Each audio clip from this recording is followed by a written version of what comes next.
बनेगा। ख्याली पुलाव बनाते ना, ख्याली, वो बनाने के लिए इनको छोड़ दिया है। बड़ा बोलता है मेरा छोटा भी आने वाला है, बोले हैदराबाद से।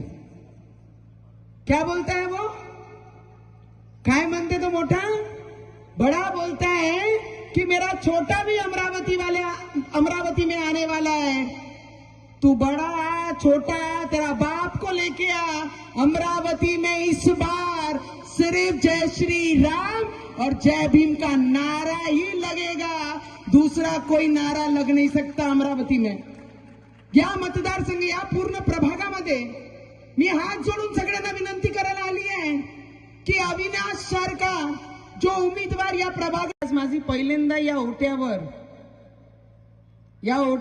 या भाजी बाजाराच्या ओट्यावर पहिल्यांदा आमचं भाषण होत आहे आणि खूप अभिमान वाटतोय की इथूनच निघालेले रवीजी आज चौथ्यांदा रिप्रेझेंट करत आहे आणि तुमची सून या पदावर आज तुमच्या सोबत भाषण करत आहे, त्या गोष्टीचा अभिमान नेहमी राहील।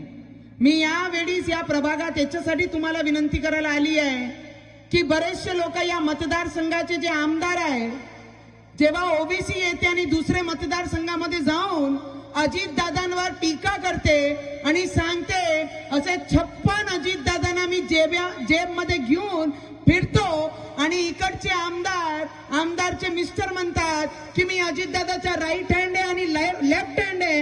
अरे कुठे गेली तुमची निष्ठा?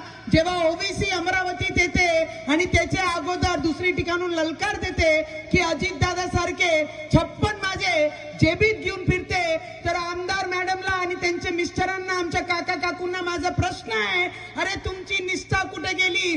फक्त मतदानासाठी तुम्ही ओबीसीवर टीका केली नाही। अरे काहीतरी आपले जन्माला तुम्ही जगा आणि या मातृभूमीला जगा। डोक्यावर जेव्हा तिलक लावून तुम्ही निघता त्या तिलकसाठी तुम्ही जगा, मतदानासाठी एवढे लाचार होऊ नका।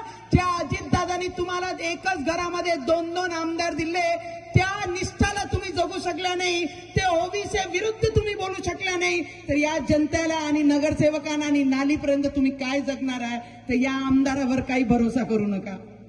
तिथून पाकिस्तानवर ना, हे बॉर्डर